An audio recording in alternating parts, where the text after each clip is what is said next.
नमस्ते दोस्तों। कक्षा 8 में वरुण नाम का एक छात्र पढ़ता था और वो कभी भी वर्तमान में जी नहीं पाता था। जब वो अपनी क्लास में होता तो उसको लगता काश वो बाहर खेल रहा होता। जब वो बाहर खेल रहा होता तो उसको लगता काश वो शहर से बाहर कहीं घूमने जाता। उसकी इस आदत से उसके माता पिता बहुत परेशान थे। एक बार वो अपने घर के पास वाले जंगल में खेलने गया और खेलते खेलते वहीं सो गया। सोने के बाद एक परी उसको आवाज़ लगाती है, वरुण वरुण। तो वो उठकर देखता है एक सफ़ेद कपड़ों में बहुत सुंदर परी है। उसके एक हाथ में छड़ी है और दूसरी हाथ में एक बॉल है जिसमें एक सुनहरा धागा लटका हुआ होता है। वरुण कहता है कि ये जो बॉल है इसमें ये सुनहरा धागा क्या है? तो परी कहती है ये है जीवन की डोर। तो वो कहता है आप मुझे ये बॉल दे सकती हैं? वो कहती है हाँ हाँ क्यों नहीं, लेकिन याद रखना तुम इस डोर को अगर ज़रा सा खींचोगे तो तुम्हारी ज़िंदगी के कुछ दिन मिनटों में बदल जाएंगे, और अगर इसको तुम थोड़ा तेज़ खींचोगे तो कुछ साल दिनों में बदल जाएंगे, और अगर तुमने इसको अपनी पूरी ताकत से खींच दिया तो साल भी कुछ क्षणों में बदल जाएंगे। वो बहुत खुश होता है कि वाह, अब तो मैं जो भी चाहूँगा तुरंत वही जी सकता हूँ। परी वहाँ से उसको वो बॉल देकर चली जाती है। बाद में रमेश जब क्लास में बैठता है तो सोचता है काश मैडम यहाँ नहीं होती और मैं बाहर खेल रहा होता, और वो उस बॉल की डोर को ज़रा सा खींच देता है।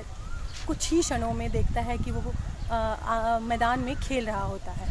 ऐसे ही वो खेलते खेलते थोड़ी ही देर में बोर हो जाता है और उसको लगता है कि काश मैं जवान हो जाऊँ, इस स्कूल की ज़िंदगी में कोई मज़ा नहीं है। तो वो थोड़ी सी तेज़ उस बॉल की डोर को खींच देता है और वो तुरंत जवानी में पहुंच जाता है। अब वो बहुत खुश होता है ये देखकर कि उसके बच्चे होते हैं, एक सुंदर सी बीवी होती है, उसके माँ बाप बूढ़े होते हैं। ये देखकर वो थोड़ा दुखी हो जाता है।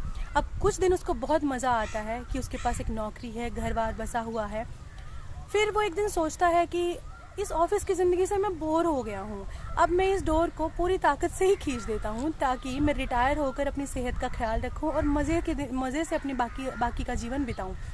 वो पूरी ताकत लगाकर उस डोर को खींच देता है और वो देखता है कि वो 80 साल का वृद्ध हो गया। उसके माँ बाप उसको छोड़कर जा चुके थे, उसके चेहरे पर झुर्रियाँ पड़ चुकी थी, यहाँ तक कि उसकी प्यारी पत्नी वो भी स्वर्गवास हो चुकी थी। ये देखकर उसका मन बहुत दुखी हो जाता है और वो बहुत बुरी तरह रोने लगता है। अब उसको कुछ भी जीवन में कहीं भी कुछ नज़र नहीं आता और वो निराश हो जाता है। वो उसी जंगल में उसी जगह जाकर बैठ जाता है और रोता है। वही परी आती है और उसको आवाज़ लगाती है, वरुण वरुण। वो कहता है कि ये तुमने मुझे क्या दिया, ये क्या गिफ्ट दिया, मैं बहुत परेशान हूँ, मेरा सब कुछ छिन गया। वो कहती है अरे तुम्हें तो मेरा धन्यवाद देना चाहिए, मैंने तुम्हें इतना सुनहरा तोहफा दिया। तो वो कहता है मुझे मेरी पुरानी ज़िंदगी वापस दे दो, मैं हाथ जोड़कर आपसे विनती करता हूँ, वो तोहफा अच्छा नहीं था।